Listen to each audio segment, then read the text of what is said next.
শুভ সন্ধ্যা। Share বাজারের মূল খবর ডেইলি মার্কেট আপডেটে আপনাদের স্বাগতম। সূচক আজ 4.86 পয়েন্ট বা 0.09% সামান্য বৃদ্ধি পেয়ে 5,210 পয়েন্ট শেষ হয় এবং বাজার ফ্ল্যাট নোটে শেষ হয়। বাজারে লেনদেনের পরিমাণ ছিল 451 কোটি টাকা, যা আগের দিনের তুলনায় 10.69% কম। ব্যাংকিং খাত থেকে ইউনাইটেড কমার্শিয়াল ব্যাংক এবং ইসলামী ব্যাংক বাংলাদেশ, বিদ্যুৎ ও জ্বালানি খাত থেকে সামিট পাওয়ার এবং ইন্ট্রাকো আজ সূচকের বৃদ্ধিতে মূল ভূমিকা রাখে। অন্যদিকে ওষুধ ও রসায়ন খাত থেকে বেক্সিমকো ফার্মাসিউটিক্যালস এবং বিকন ফার্মাসিউটিক্যালস, শিল্প খাত থেকে খান ব্রাদার্স, পিপি ওভেন ব্যাগ এবং ওয়ালটন হাইটেক, টেলিযোগাযোগ খাত থেকে গ্রামীণফোন আজ সূচকের হ্রাসে মূল ভূমিকা রাখে, যা বাজারকে স্থিতিশীল রেখেছে।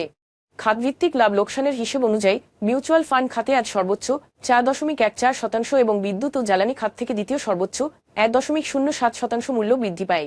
অন্যদিকে সিমেন্ট খাতে আজ সর্বোচ্চ 0.32% মূল্য হ্রাস পায়।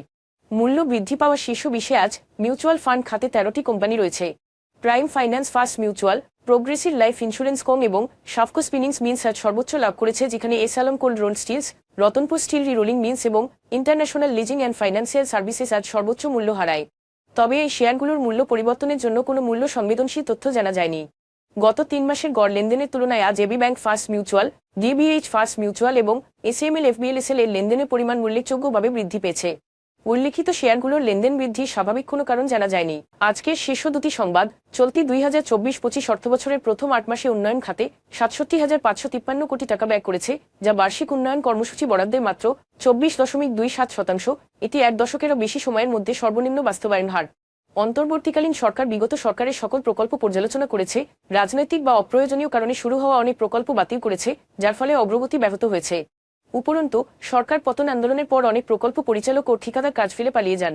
এছাড়া সরকারের রাজস্ব আহরণেও বেশ রদগতি পরিলক্ষিত হয়, যার ফলে এডিপি বাস্তবায়ন আরও বিলম্বিত হয়েছে। এছাড়া বিদেশি ঠিকাদাররা বিদেশি অর্থায়নে পরিচালিত বেশ কয়েকটি প্রকল্প থেকে দূরে রয়েছেন, যা বাস্তবায়নকে আরও বিলম্বিত করে তুলেছে। উচ্চ সুদের হার এবং ট্রেজারি বিলের কম ঝুঁকির কারণে 2025 অর্থবছরের প্রথম 8 মাসে বাণিজ্যিক ব্যাংকগুলি থেকে সরকারের ঋণ 86,000 কোটি টাকায় উন্নীত হয়েছে। ট্রেজারি বিলের হার 10% ছাড়িয়ে গেছে এবং বন্ডের ফলন 12%-এর কাছাকাছি পৌঁছেছে, যার ফলে এটি বিনিয়োগ বিকল্প হিসেবে বেশ আকর্ষণীয় হয়ে উঠেছে। ঋণের এই প্রবৃদ্ধি বাংলাদেশ ব্যাংকের নীতি পরিবর্তনের প্রত্যক্ষ ফলাফল, যার লক্ষ্য ছিল সরাসরি টাকা ছাপানো বন্ধ করে মুদ্রাস্ফীতির চাপ নিয়ন্ত্রণ করা। আজ এ পর্যন্তই। আগামীকাল আবার আসবো শেয়ার বাজারের নানা আপডেট নিয়ে। ধন্যবাদ।